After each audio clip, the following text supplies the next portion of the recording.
ইন্নাল্লাযীনা ইউবাইউনাল্লাহ ইয়া রাসূলুল্লাহ সাল্লাল্লাহু আলাইহি সাল্লাম, সেদিন ওরা আপনার হাত ধরে বায়াত গ্রহণ করে নাই, বরঞ্চ তারা সেদিন আপনার হাত ধরার মাধ্যমে তারা আমি আল্লাহর হাতে বায়াত হয়ে গিয়েছে। ইয়াদুল্লাহি ফাওকা আইদিহিম, সকলের হাতের উপরে আমি আল্লাহর হাত রয়েছে। আওয়াজ করে একটু বলেন না সুবহানাল্লাহ। সকলের হাতের উপরে কার হাত রয়েছে? তো আপনি যখন আওলাদে রাসূলুল্লাহ সৈয়দ বাহাদুর শাহ মুজাদ্দিদি যখন আপনার দিকে হাত বাড়িয়ে দিচ্ছেন, আর আপনি যখন বায়াতে রাসূল গ্রহণ করছেন, এটা বাহাদুর শাহ মুজাদ্দিদির কাছে বায়াত হওয়া নয়, এটা হচ্ছে ইন্নামা ইউবাইউনাল্লাহ, এই বায়াত আল্লাহর কাছে বায়াত হয়ে যাওয়া। এটা কি আমি মন গড়া বললাম না কোরআন থেকে বললাম? ইয়াদুল্লাহি ফাওকা আইদিহিম, সকলের হাতের উপরে আমি আল্লাহর হাত রয়েছে। এরপরে আল্লাহ পাক একটা ওয়ার্নিং দিচ্ছেন আমাদেরকে, সতর্ক বার্তা দিচ্ছেন আল্লাহ পাক আমাদেরকে। আল্লাহ পাক বলছেন ফামান নাকাসা ফাইন্নামা ইয়ানকুসু আলা নাফসি, যেই ব্যক্তি বায়াত ভঙ্গ করলো সে তার নিজের সাথেই ওয়াদা ভঙ্গ করলো। যে বায়াত ভঙ্গ করলো সে তার নিজের সাথেই কি করলো? ওয়াদা ভঙ্গ করলো। এরপর আল্লাহ পাক বলেছেন ওমান আওফা বিমা আহাদা আলাইহি, কেউ যদি সেই ওয়াদা রক্ষা করে, বায়াত রক্ষা করে, আল্লাহ পাক রব্বুল আলামিন বলতেছেন ফাসায়ুতিহি আজরান আযীমা, অচিরেই আমি আল্লাহ তাকে মহা পুরস্কার দান করব। সুবহানাল্লাহ। এই অচিরে মহা পুরস্কার এটা কি বলেন তো? জান্নাত। অচিরে মহা পুরস্কার কি? জান্নাত। আল্লাহ পাক আপনাকে জান্নাত দান করবেন। আমি একটা হাদিস শরীফ বলে আমার কথা শেষ করব। আমাদের মাঝে, আমি তো এমন এক জায়গায় থাকি বিশ্ববিদ্যালয়, এখানে হচ্ছে আপনার নাস্তিকও আছে, মুরতাদও আছে, হ্যাঁ, আল্লাহ মানে না এরকম মানুষ আছে, পীর মানা তো বহু কম করার কথা। তো আমাকে একদিন এক প্রফেসর বলতেছেন যে তোমরা যে এই যে পীর মুরিদির কথা বলো, আমি কোরআন শরীফের আয়াত দিলাম, বলতেছে এটা তো নবীর জন্য খাস, নবীর হাতে সাহাবায়ে কেরাম বায়াত হয়েছেন, এখানে পীরের কাছে বায়াত হওয়ার কথা কোথায় আছে? তো আমি একটা হাদিস শরীফ ওনাকে শোনাইলাম, পরে উনি চুপ হয়েছেন। এই হাদিস শরীফটা আমি আপনাদেরকে বলতেছি। عن عوف بن مالك رضي الله تعالى عنه قال كنا عند رسول الله صلى الله عليه وسلم 9 أو 8 أو 7। তো আউফ বিন মালিক রাদিয়াল্লাহু তাআলা আনহু বলেন আমরা 9 জন অথবা 8 জন অথবা 7 জন একবার একসাথে নবীজির দরবারে গেলাম। আমার কথা কি বুঝতেছেন? জি। আযান করে। আচ্ছা, কি আমি কি আযান বন্ধ করব? আমরা 9 জন অথবা 8 জন অথবা 7 জন আমরা একবার নবীজির দরবারে গেলাম।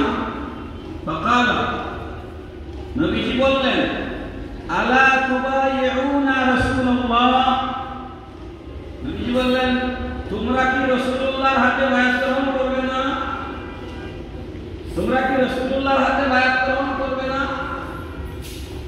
ওয়া কুননা হাদিসা আহদিন বিবাইআতি ফাকুলনা قد بايعناك يا رسول الله, আমরা বললাম ইয়া রাসূলুল্লাহ সাল্লাল্লাহু আলাইহি ওয়াসাল্লাম আমরা তো আগেই আপনার হাতে বায়াত গ্রহণ করেছি, আমরা আগেই আপনার হাতে বায়াত গ্রহণ করেছি। এই কথাটা সাহাবায়ে কেরাম বলার পর নবীজি 3 বার রিপিট করলেন, আলা তুবাইউনা রাসূলুল্লাহ, তোমরা কি রাসূলের হাতে বায়াত গ্রহণ করবে না? এই কথাটা আল্লাহর রাসূল 3 বার বললেন। তারপর তারা সবাই মিলে রাসূল করিম সাল্লাল্লাহু তাআলা আলাইহি ওয়াসাল্লামের কাছে বায়াত গ্রহণ করলেন। তারা কি বলছেন শুনেন। কালা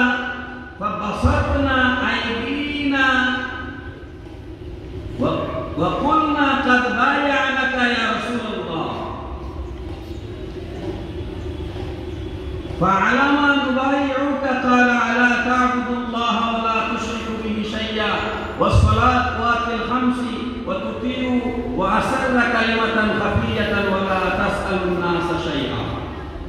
এই যে আজকের যিনি প্রধান অতিথি আমাদের সকলের রাহবার আওলাদ রাসূলুল্লাহ সৈয়দ বাহাদুর শাহ মুজাদ্দিদি মাদ্দাজিল্লাহ আলাইহি, ওনার কাছে এখানে মঞ্চে যারা আছেন বেশিরভাগ ওনার মুরিদ এবং এখানে ওনার কয়েকজন খলিফা আছে, ঠিক না? হুজুর যে বায়াত করান, বায়াতটা কিভাবে করান? ঠিক আছে, দেখছেন তো আপনারা নাকি? এই কথাটা হাদিস শরীফে আসছে, সুবহানাল্লাহ বলেন। এই কথাটা হাদিস শরীফে একদম পরিষ্কার স্পষ্ট হাদিস শরীফের কথা। ফাবাসাতনা আইদিয়ানা, সাহাবায়ে কেরাম বলতেছেন আমরা আমাদের হাতকে নবীজির হাত মুবারকের দিকে বাড়িয়ে দিলাম। তার মানে হাত বাড়িয়ে দিয়ে বায়াত করানো নবীজির সুন্নাত, সাহাবায়ে কেরামের সুন্নাত। কথা কি দলিল পাওয়া গেল? আমার মনে হয় আমার কোনো কি লোকাল কথা নয়। যে হাদিস আমি আপনাদের সামনে বলছি এটা মুসলিম শরীফের 2450 নম্বর হাদিস, এটা আবু দাউদ শরীফের 1644 নম্বর হাদিস, নাসাই শরীফে এই হাদিসটা আসছে, নাম্বার আমার মনে নেই। তো সাহাবায়ে কেরাম বলছেন আমরা নবীজির দিকে হাত বাড়িয়ে দিলাম, আমরা জিজ্ঞেস করলাম আমরা তো আগের বার আপনার কাছে বায়াত গ্রহণ করেছি, তো এখন আবার কি বিষয়ে বায়াত করব? তখন নবীজি বললেন তোমরা এই ব্যাপারে বায়াত গ্রহণ করবে আলা আন তা'বুদুল্লাহ, ইবাদত করব আমরা আল্লাহ, ওয়ালা তুশরিকু বিহি শাইআ, আল্লাহর সাথে কাউকে শরীক করব না, ওয়াস সালাওয়াতিল খামসি, পাঁচ ওয়াক্ত নামাজ আদায় করব, ওয়া তুতিউ, এবং আমরা আপনার আনুগত্য করব। এই বিষয়ের উপরে তোমরা বায়াত গ্রহণ করবে।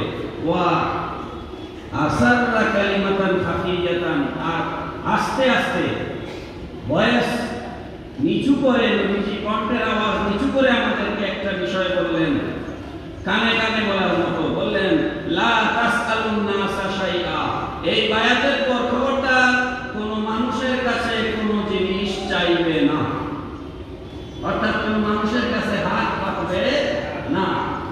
আপনি যদি দৃঢ় একদিন বিশ্বাসের সাথে আওলাদে রাসূলের কাছে বায়াত গ্রহণ করেন, আর এই বায়াতের পরে যদি আপনি বলেন যে আল্লাহ আমি তোমার নবীর বংশের হাতে বায়াত গ্রহণ করেছি, আমি আর জীবনে কোনো মানুষের মুখাপেক্ষী হতে চাই না, লিখে রাখুন আল্লাহ পাক কোনোদিন আপনাকে হাত পেতে কোনো মানুষের দুয়ারে ভিখারি বানাবেন না। সুবহানাল্লাহ। আপনাদের বিশ্বাস হয় কি হয়?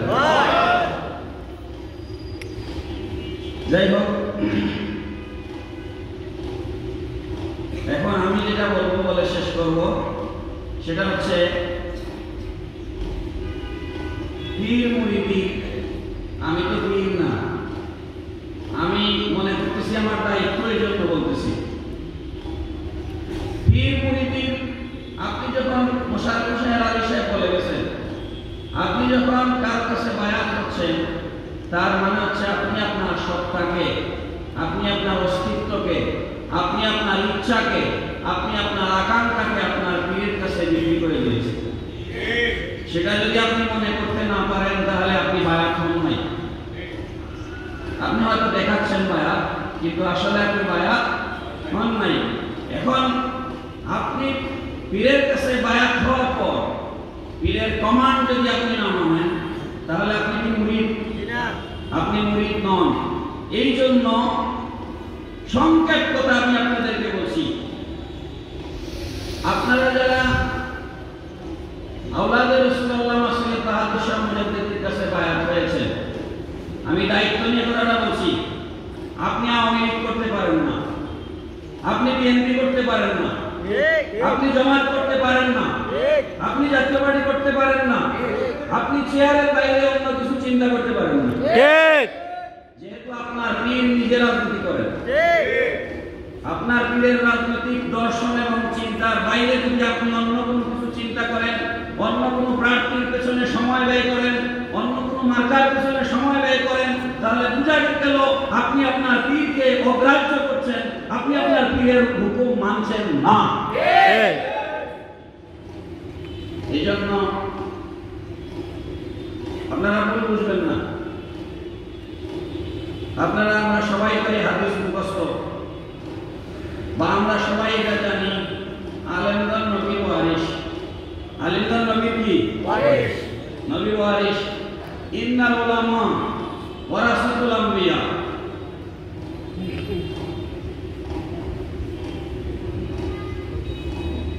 ইন্নান নাবিয়্যা লাম ইওয়ারিসু দিনারান ওয়ালা দিরহাম। নবী কোনো দিনার এবং দিরহাম রেখে যান নাই। নবী কোনো দিনার এবং দিরহাম রেখে যান নাই। যেহেতু দিনার এবং দিরহাম রেখে যান নাই, তাহলে নবীগণ আলেমগণ নবীর কিসের ওয়ারিস? কিসের ওয়ারিস একটু বলেন না। দিনের উত্তরাধিকার। কিসের উত্তরাধিকার? দিনের উত্তরাধিকার। তো আপনি যে নবীর দিনের উত্তরাধিকার হয়েছেন, সেই উত্তরাধিকার হিসেবে আপনি যখন একজন হক্কানি পীর মাসায় হক্কানি পীরের হাতে আপনি যখন বায়াত গ্রহণ করছেন, এই বায়াত তো আপনি নবীর উত্তরাধিকার হাতে বায়াত গ্রহণ করেছেন, প্রকারান করে তো আপনি নবীর হাতেই বায়াত গ্রহণ করেছেন। সুতরাং কোরআনের এই আয়াত অনুযায়ী সূরা নিসার 49 নম্বর আয়াত অনুযায়ী আতিউল্লাহ